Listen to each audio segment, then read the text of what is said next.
mahasiswa hukum, kembali lagi di FK2H Podcast dengan aku Rizky Ranis dari bidang media komunikasi. Nah, kalau kemarin kita udah kepoin nih tentang UKM FK2H dan tips leadership dari Direktur Eksekutif FK2H Tri Aprilianto. Nah, untuk episode kali ini kita ditemani tamu yang gak kalah keren dari tamu sebelumnya. Nah, tamu kali ini ada Kak Hani nih. Halo Kak Hani. Halo, selamat siang Kak Kiki. Siang Kak. Boleh nih Kak untuk berkenalan dulu. Oke, kenalin teman-teman semua. Nama aku Hani Hilmia Fairuza.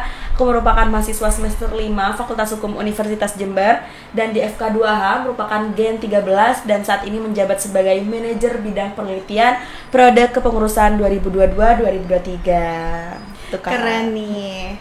Nah, perlu kita ketahui bersama juga kalau Kak Hani ini ahli nih dalam kepenulisan, juga ahli dalam debat. Nah, Kak Hani ini pernah menjuari juara 3 kepenulisan media Sriwijaya Fest 2021 dan juga kompetisi debat mahasiswa Indonesia Universitas Jember. Gak kalah pilih tamu kan kita kali ini. Nah Kak, halo Kak Hani, aku mau nanya nih sama Kakak. Oke, gimana? Apa benar sih Kak kalau mahasiswa hukum itu emang perlu berpikir kritis dan bisa beropini? Ya tentunya iya, cuma aku juga mendengarkan tadi mahasiswa fakultas hukum ya. Sebenarnya nggak harus mahasiswa fakultas hukum, semua mahasiswa itu perlu untuk dapat bisa berpikir kritis dan berani beropini gitu.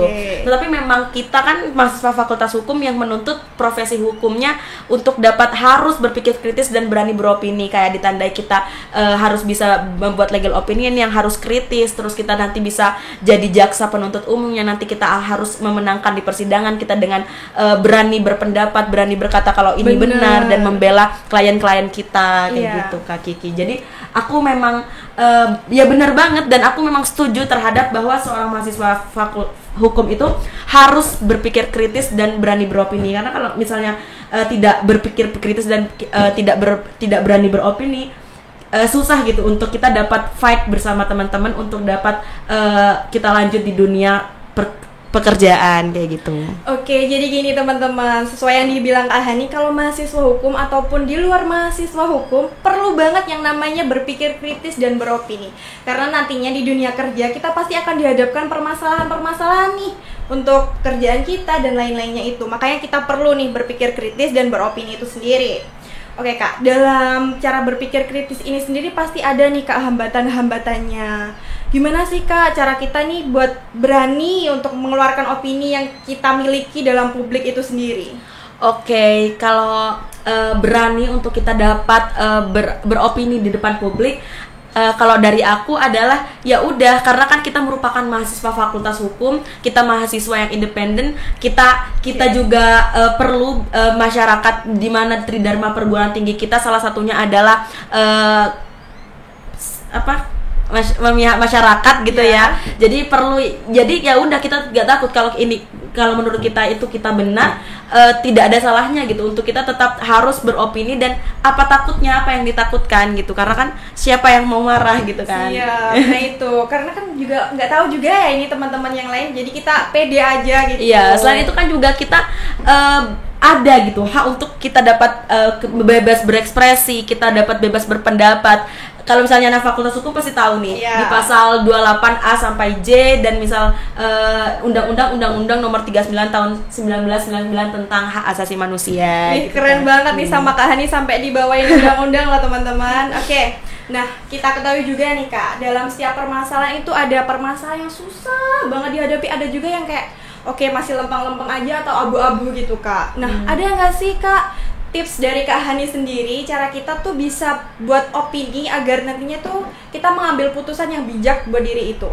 Oke, sebenarnya aku juga ini sih Kak, untuk disclaimer aja bahwa aku tuh nggak make sure dan nggak pasti bahwa aku juga mencapai pemikiran yang kritis, karena kan untuk kita dapat dikatakan orang berpikir kritis tuh kayak masih jauh dari kata itu gitu. Cuma sejauh ini merendah nih kayaknya kan.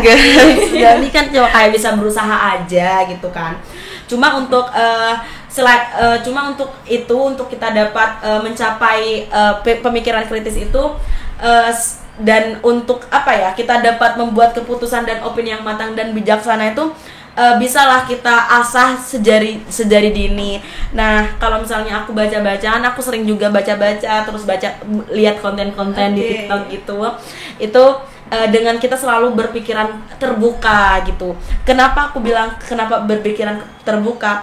Harus kita dapat memahami posisi orang lain, pendapat orang lain, karena kan tingkat kondisi, terus tingkat pemahaman, terus tingkat sudut pandang, perspektif orang itu berbeda-beda kan. Nah, kita terbuka aja, mungkin orang ini berpikir kayak gini karena keadaannya kayak gini. Nah, itu sih yang membuat kita dapat mengambil sesuatu yang matang dan bijaksana, karena kan tentunya ketika kita melihat sudut pandang orang lain dan kita satukan gitu, kita akan dapat nggak sebijaksana itu sih, cuma kan kayak setidaknya kita dapat mengcompare gitu, mengcompare semaksimal mungkin bahwa itu merupakan hal yang harus kita putuskan gitu. Ya. Kak Hani keren banget nih dari tadi jawabannya. Jadi aku kepo nih, di mana sih Kak Hani mendapatkan tips-tips tersebut gitu loh. Gimana cara mengimplementasikannya juga. Nah, kalau aku karena sering berorganisasi aja sih. Kalau sarannya adalah kita sering berorganisasi, sering berinteraksi. Karena kan secara tidak langsung ketika kita berorganisasi terdapat program-program kerja yang memang menuntut kita untuk dapat terus aktif gitu.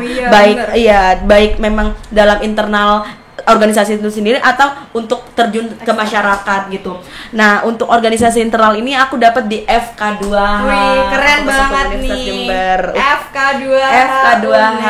Jadi FK2 tuh Forum Kajian Keilmuan Hukum. Nah, gini, jadi kalau teman-teman nih pengen banget dapat ilmu yang seperti Kak Hani miliki, bisa nih join FK2H.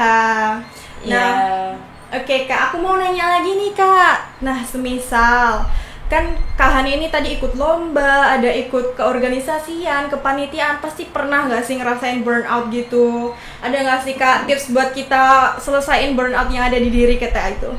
Oke, kalau aku ya pastinya lah burnout, karena kan semua orang pasti punya masa lelahnya masing-masing gitu. Jadi kayak burnout itu nggak apa-apa gitu. Ya udah, kalau kita lagi burnout itu istirahat dulu, kita healing dulu. Karena aku orangnya ekstrovert ya Kak. Itu sebenarnya burnout itu kalau burnout itu bisa kita hadapi sama diri kita masing-masing sih. Kalau ekstrovert mungkin hangout sama teman-teman, karena kan kita bisa recharge energi itu healing dengan teman-teman, healing. Tetapi kalau introvert mungkin bisa dengan berdiam diri di kos, kayak refleksi kayak kurangnya apa, terus kayak ya udah bisa nonton film, nonton drakor. Cuma kan kalau aku ekstrovert, jadi aku selalu ngajak teman-teman dan kayak misal nonton terus healing, kayaknya seneng-seneng doang gitu. Tapi nanti jangan lupa untuk balik lagi dan menyelesaikan tanggung jawabnya. Tetap kayak gitu. Ingat sama tanggung jawabnya ya, walaupun kita tuh emang lagi healing ataupun bagaimana, kita tetap harus menyelesaikan tanggung jawab kita. Nah, kalau kita ada proker nih, ini nih kita harus selesaiin dulu juga guys. Bener banget Kak Kiki. Iya, oke. Last question deh dari aku. Semisal nih kan Kak Hani ini tadi ekstrovert banget, apalagi kita juga hubungkan nih sama opini berpublik ini kan. Nah, pasti ada nggak sih sama Kak Hani sama teman-teman itu pasti ada perbedaan pendapat nih dalam beropini. Gimana nih Kak Hani dalam mengatasi hal tersebut? Nah, benar banget. Sebenarnya tantangan semua orang itu adalah ketika berorganisasi dan dimanapun sih, itu adalah dengan berbeda pendapat sama orang lain. Karena kan ketika kita berbeda pendapat sama orang lain, itu akan menimbulkan gesekan, kayak konflik gitu. Tapi kan kita memang individu yang memang membutuhkan orang lain, mau gak mau kita harus bersosialisasi kan, kita yang hal itu yang menuntut kita untuk situ. Jadi kan kita tidak bisa menghindari konflik. Yang bisa kita lakukan adalah cara untuk mengatasi konflik dan menghadapi konflik itu gitu. Kalau dari aku, yang pertama mungkin jaga komunikasi untuk terus terbuka. Misal kita terjadi kesalahpahaman, kita harus juga kita yang menyelesaikan, karena kan salah paham itu bisa karena miskomunikasi dan sebagainya. Ya udah, kita harus membangun komunikasi kayak maksudnya ini loh, dan mungkin ini juga berhubungan sama emosi seseorang ya. Jadi kan emosi orang beda-beda. Nah, kita harus juga dapat memahami hal itu gitu. Selain itu juga kayak bisa ini sih Kak, mediasi. Jadi kayak misal nih aku sama kamu juga deadlock kayak masih marah gitu, masih saling marah. Susah kayak kalau cewek biasanya. Iya, soalnya kan kayak karena kita sensitif dan baper biasanya. Kalau PMS juga. Jadi kita butuh orang lain untuk dapat menengahi itu. Mungkin nanti kita bisa bawa siapa yang menurut kita bisa untuk menengahi ini. Tapi ya intinya yang satu sih, komunikasi, dan kita harus dapat toleransi terhadap keadaan seseorang. Karena yang seperti yang kita tahu, yang capek nggak kita aja, tetapi orang lain juga pasti merasakan capek. Dan selain itu juga yang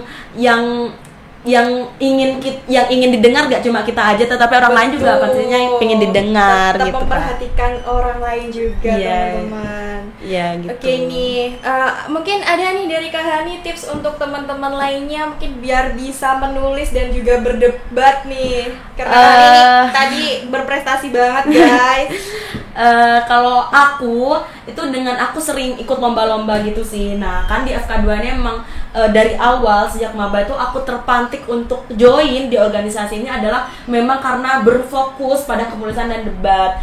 Pada awalnya aku berfokus pada kepenulisan karena kayak sering nulis, karena aku memang sebenarnya aku takut banget untuk ngomong di depan umum, apalagi berdebat tiba-tiba argumentasi di kita dibidas terus kan tiba-tiba ngebelang. Aku takut banget Kak Kiki. Cuma kayak ya udah aku nulis cuma aku kayak bosen cuma nulis aja, kayak aku nggak pengen stuck di sini aja, aku pengen bisa semua hal. Keren. Gitu. Jadi kayak nulis bisa, debat bisa, jadi aku coba lomba debat terus alhamdulillah juga, karena sebenarnya yang buat bisa itu adalah dengan kita belajar. Nah, kita belajar di mana? Di lomba-lomba. Kita ikut lomba-lomba, sering ikut lomba-lomba, kita akan belajar karena memang nggak mau kan kita harus menjalankan itu. Nah, aku tanya ke kating-kating yang ada di FK2 ini.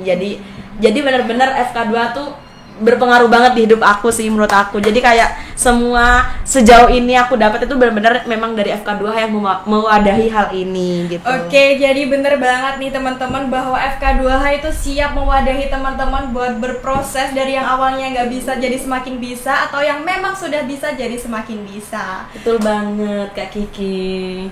Oke, agak kerasa nih udah di penghujung podcast. Terima kasih ya Kak Hani karena udah mau berbincang-bincang dalam podcast FK2H pada hari ini. Aku yang terima kasih banyak Kak Kiki, kok bisa aku diundang ya, aku sampai keren banget Kak Hani. Ini dari tadi lo Kak Hani katanya takut untuk berbicara di depan umum, tapi kita lihat sendiri loh ya kalau Kak Hani selancar itu dalam berbicara. Iya kan awalnya, tapi sejak di FK2 aku berubah karena benar-benar di FK2 tuh aku bisa berani dan sampai bisa ngomong ngomong ini.